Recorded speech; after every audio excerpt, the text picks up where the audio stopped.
ಇಂಥವನಿಗೆ ಗಂಟೆ ಅಲ್ಲಾಡಿಸ್ ಜನವೆಲ್ಲ ನೋಡ್ತಾ ಇದ್ರು. ಯಾಕೆ ನಿಂತ್ಕೊಂಡಿದ್ದೀರಿ ಸ್ವಾಮಿ, ಏನ್ ಕೆಲಸ ನೋಡಿ, ಇವ್ರು ಬೆಳಿಗ್ಗೆ ಬೇಗ ಹೇಳ್ತಾ ಇಲ್ವಂತೆ, ಇವರು ಸ್ನಾನ ಮಾಡಲ್ವಂತೆ, ಇವ್ರ ಮಕ್ಳಿಗೆ ಸ್ನಾನ ಮಾಡಿಸಲ್ವಂತೆ, ಎದ್ದುಗಳು ಹಂಗೆ ಕಾಫಿ ಕುಡಿತಾರಂತೆ, ಯಾವುದೋ ಆಚರಣೆ ಇಲ್ವಂತೆ. ಅದಕ್ಕೆ ನಾನು ಮುಳ್ಳಾಗಿ ನಿಂತ್ಕೊಂಡು ಗಂಟೆ ಅಲ್ಲಾಡಿಸ್ತಾ ಇದ್ದೆ. ಒಬ್ಬ ಭಕ್ತನ ಉದ್ಧಾರಕ್ಕಾಗಿ ಒಂದು ಸಮಾಜದ ಏಳಿಗೆ ಎಂಥ ವ್ಯವಸ್ಥೆ ಇಟ್ಟಿತ್ತು ಸಮಾಜ ಹಿಂದೆ. ಒಬ್ಬ ಗುರು ಬಂದು ನೋವು ತಗೊಳ್ತಾ ಇದ್ದ. ಅವಾಗ ಅವನು ಬಂದು, ಇಲ್ಲ ಸ್ವಾಮಿ ಇನ್ಮೇಲೆ ಹಂಗೆ ಮಾಡಲ್ಲ ನಾನು ಅಂತೇಳಿ ಅವ್ರಿಗೆ ನಮಸ್ಕಾರ ಮಾಡಿ 4 ಕಾಣಿ ಕೊಡ್ತಾ ಇದ್ದ. ನೋಡಿ, ಕಾಯಕ ಸಿಕ್ಕಾಪಟ್ಟ ದುಡ್ಡು ತಗೊಳಂಗಿಲ್ಲ. ಒಂದಿಡಿ ಹಿಟ್ಟು ಅವಂದು, 4 ಕಾಣಿ ಇವನಷ್ಟೇ ಇಳಿದು ಹೋಗ್ತಾ ಇದ್ದ. ಅದಕ್ಕೂ ಮೀರ್ತಿದ್ರು ಕೆಲವರು. ಆವಾಗ ಅವ್ರಿಗೆ ಶಸ್ತ್ರೂಪ ಮಾಡೋದು ಮತ್ತೊಬ್ಬರನು ಅವನ ಮನೆ ಮುಂದೆ ಬಂದು ಮುಳ್ಳಾವಿಗೆ ಮೆಟ್ಕೊಂಡು ಈ ಬಾಯಿಗೆ ಉದ್ದಕ್ಕೆ ಈ ಬಾಣದಂಗೆ ಇರುತ್ತಲ್ಲ ಶೂಲ, ಅದು ಚುಚ್ಕೊಂಡ್ಬಿಡ್ತಿದ್ದ. ರಕ್ತ ಬೀಳ್ತಾ ಇತ್ತು. ಮತ್ತೆ ಗಂಟೆ ಅಲ್ಲಾಡಿಸೋನು.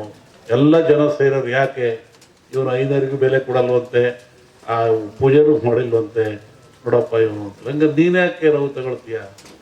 ಅವರ ಉದ್ಧಾರಕ್ಕಾಗಿ ಇವು ಮಠಗಳು, ಮಾನ್ಯಗಳು, ಹಿರಿಯರು ಒಂದು ಸಮಾಜವನ್ನು ಸಿದ್ಧುವಂಥ ಸಂಕೀರ್ಣ ಆದರ್ಶ ತತ್ವಗಳು.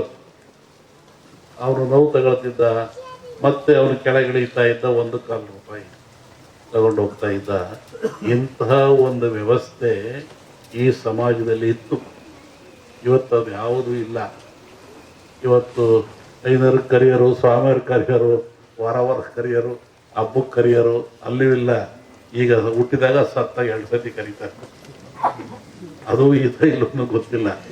ಆದ್ರೆ ಇವತ್ತು ನಮ್ಮ ಜಗದೀಶು ನೋಡ್ರಿ, ಎಂಥ ಒಂದು ಸಂಪ್ರದಾಯ ಇವ್ರ ಮನೇಲಿ 400 ವರ್ಷಗಳಿಂದ ಒಂದು ದೇವಿಯ ಆರಾಧನೆ ಮಾಡ್ತಾ ಎಲ್ಲ ಭಕ್ತಗಳಿಗೆ ನಾಡಿಗೆ ಸಮೃದ್ಧಿ ಆಗ್ತದೆ.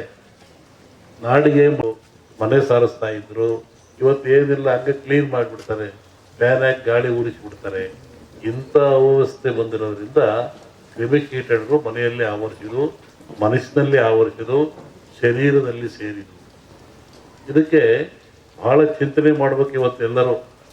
ಇನ್ನೊಂದು ರೂಪ ತಗೊಳುತ್ತಿದ್ದು ಗಾಳಿ ರೂಪಕ್ಕೆ ಬರುತ್ತೆ ಮುಂದೆ. ನಿನ್ನೆ ಹೇಳಿದ್ದೀನಿ ನಾನು, ಇದು ಗಾಳಿ ಮಧ್ಯಮವಾದರೂ ತೂಕವಾಗಿದೆ. ಮುಂದೆ ಬರುವಂಥದ್ದು ಗಾಳಿ ರೂಪವನ್ನು ತಗೊಳುತ್ತೆ. ಯಾಕೆ ನನ್ನ ಹತ್ರ ಕೇಳಿರಲ್ಲ.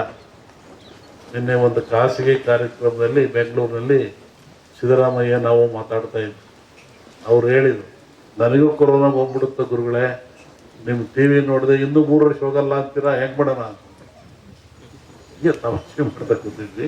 ಹಾಗೆ ಗಾಳಿ ರೂಪದಲ್ಲಿ ಏನಾಗ್ತದೆ, ಪ್ರೇತ ಬಾಧೆಯಲ್ಲಿ ಯಾಕೆ ಬರ್ತದೆ, ಎಲ್ಲವಕ್ಕೊಂದು ವೈಜ್ಞಾನಿಕ ಉತ್ತರವನ್ನು ಕೊಡಬೇಕು. ಕಂದಾಚಾರ ಉತ್ತರ ಕೊಟ್ಟರೆ ಏನು ಉಪಯೋಗ ಆಗಲ್ಲ. ಈಗ ನಮ್ಮಲ್ಲಿ ಸತ್ತವ್ರಿಗೆ ಏನು ಮಾಡ್ತೀರಿ, ಸಮಾಧಿ ಅಂತೀರ. ಯಾಕೆ ಸಮಾಧಿ? ಅದಕ್ಕೂ ಧಾರ್ಮಿಕ ಆಚರಣೆ ಎಂದರು. ಇದ್ರ ಉದ್ದೇಶ ಏನು?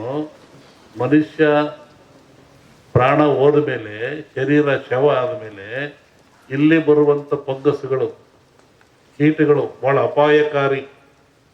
ಪ್ರಾಣಿಗಳ ದೇಹದಿಂದ ಬರುವಂಥ ಕೀಟಗಳಿಂದ ಮನುಷ್ಯನ ಸಿಲುಬರುವಂಥ ಕ್ರಿಮಿಗಳು ಬಹಳ ಅಪಾಯಕಾರಿ. ಅದಕ್ಕೆ ನಮ್ಮವ್ರು ಹಿಂದೆ ಏನಂದ್ರು, ಮುಚ್ಚಪ್ಪ ಸಮಾಧಿ ಮಾಡು ಅಂದರು. ಎಷ್ಟು ಗುಂಡಿ ತೆಗೀರಿ, ಅದ್ರ ಕೆಳಗೆ ಕೊಂಡಿಸ್ರಿ, ಆಮೇಲೆ ಬಸವಗಟ್ಟಿ ಹಾಕ್ರಿ, ಮುಚ್ಚಿರಿ, ತುಳಿರಿ ಅಂದರು. ಆಮೇಲೆ ಸುಟ್ಟು ಹಾಕ್ರಿ ಅಂದರು. ಸುಟ್ಟು ಬಿಡ್ರಿ ದೇಹನ ಅಂದರು. ಇದು ಧಾರ್ಮಿಕ ಪರಂಪರೆ ಆದರೂ ಒಂದು ಆರೋಗ್ಯದ ಒಂದು ಮೌಲ್ಯವಾಗಿರ್ತಕ್ಕಂಥದ್ದು. ಇವತ್ತು ಮೊನ್ನೆ ಏನು ಮಾಡಿದರು, ಲಕ್ಷಾಂತರ ಜನ ಸಾವು ತಂದರು. ಸಾವು ತಂದು ಗುಂಡಿ ತೆಗೆದ್ರು, ಹೆಸರು ತಗೊಂಡೋಗಿ ಎಲ್ಲ ಎಣ್ಣೆಗಳನ್ನು ಸಾಮೂಹಿಕವಾಗಿ ಗುಂಡಿ ತಿಕ್ಕಿ ಹಾಕಿದ್ರು, ಬೆಂಕಿಗೆ ಹಾಕಿದ್ರು. ಆದರೆ ಅವ್ಯಾವೂ ತನ್ನ ಶರೀರದ ಬ್ಯಾಕ್ಟೀರಿಯಾ ಕಳ್ಕೊಳ್ಳಿಲ್ಲ. ಅವೆಲ್ಲ ಏನಾಗ್ತವೆ, ಭೂಮಿಯ ಗಾಳಿಯ ಸಂಪರ್ಕದಿಂದ ಮೇಲೆ ಬರ್ತದೆ. ಅದು ಆಕಾಶ ತತ್ವ, ಅಲ್ಲಿ ಕಾಸ್ಮಿಕ್ ರೇಸ್ ಅಂತ. ಭೂಮಿಗೂ ಆಕಾಶಕ್ಕೂ ಒಂದು ಮಧ್ಯೆ ಒಂದು ಲೇಯರ್ ಇರ್ತದೆ, ಕಾಸ್ಮಿಕ್ ಲೇಯರ್. ಅಲ್ಲಿ ಎಲ್ಲ ಸಂಗ್ರಹ ಆಗ್ತದೆ. ಹೆಂಗೆ ನೀರು ಮೇಲೋಗಿ ಮೋಡವಾಗಿ ಗಾಳಿಯಿಂದ ಭೂಮಿಗೆ ಬರ್ತದೆ, ಹಾಗೆ ಒತ್ತಡ ಬಂದಾಗ ಅವು ಕೆಳಗೆ ಬರ್ತದೆ. ಅವು ನಿರ್ವಾತ ಪ್ರದೇಶ ಉತ್ಪತ್ತಿ ಆಗ್ತದೆ. ಅವಾಗ ಮನುಷ್ಯನ ಮೇಲೆ ಅಟ್ಯಾಕ್ ಆಗ್ತವೆ. ಆವಾಗ ಮನುಷ್ಯ ಸಾಯ್ತಾನೆ. ಇದನ್ನು ನಾವೇ ಹಿಂದೂ ಇದೆ ಇದು ರಾ ಹೊಡಿತು ಅಂದರು, ನೆಲಪಟ್ಟು ಹೊಡಿತು ಅಂದರು. ಇದೆಲ್ಲ ಎಂತಹ ಕ್ರಿಯೆ ಬರ್ತವೆ, ಅದಕ್ಕೆ ಎಚ್ಚರವಾಗಿರ್ರಿ, ಭಾಳ ಮುಖ್ಯವಾಗಿರಬೇಕು ಅಂತ. ಇನ್ನೂ ಅನೇಕ ಕ್ರಿಯೆ ತಗೊಂಡ್ರೆ ಎದರ ಅವಶ್ಯಕತೆ ಇಲ್ಲ. ಇದು ಪ್ರಾಣ ಕಳೆಯುವಂಥ ಕಾಯಿಲೆ ಅಲ್ಲ. ಮನುಷ್ಯ ಭೀತಿಗೊಳಪಟ್ಟು ಹೆದರಿ ಸಾವಿಗೊಳಪಡ್ತಾ ಇದ್ದಾನೆ. ಅದಕ್ಕೆ ಸಾಯ್ತಕ್ಕಂಥ ಎದುರಿಸಿಲ್ಲ. ಅದಕ್ಕೆ ತಕ್ಕನಾದ ಮೆಡಿಸಿನ್ಗಳು ಅಥವಾ ಸ್ವಚ್ಛತೆ ಕಾಪಾಡ್ಕೊಳ್ಳಿ, ಭಾಳ ಮುಖ್ಯವಾಗಿರ್ತಕ್ಕಂಥ. ಈ ಧಾರ್ಮಿಕ ಆಚರಣೆಗಳು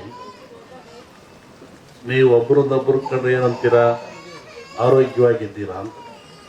ನೀವು ಕಾಗದ ಹಂಗಂತ ಬರೀತೀರ, ನಾವು ಆರೋಗ್ಯ, ನಿಮ್ಮ ಆರೋಗ್ಯ. ಏನು ಆರೋಗ್ಯ ಅಂದರೆ ಏನು? ದೇಹದ ಆರೋಗ್ಯವೇ, ಮನಸ್ಸಿನ ಆರೋಗ್ಯವೇ? ಏನು ಆರೋಗ್ಯ? ನೋಡ್ರಿ, ನಮ್ಮ ಜನ ಎಷ್ಟು ಬುದ್ಧಿವಂತರು. ಸನಾತನ ಕಾಲದ ಸಹಿತ ಒಂದು ಆರೋಗ್ಯವಾಗಿದ್ದೀರಾ, ಶರಣು ನಮಸ್ಕಾರ, ಆರೋಗ್ಯವಾಗಿದ್ದೀರಾ ಅಂತ. ಯಾವುದು ಆರೋಗ್ಯ?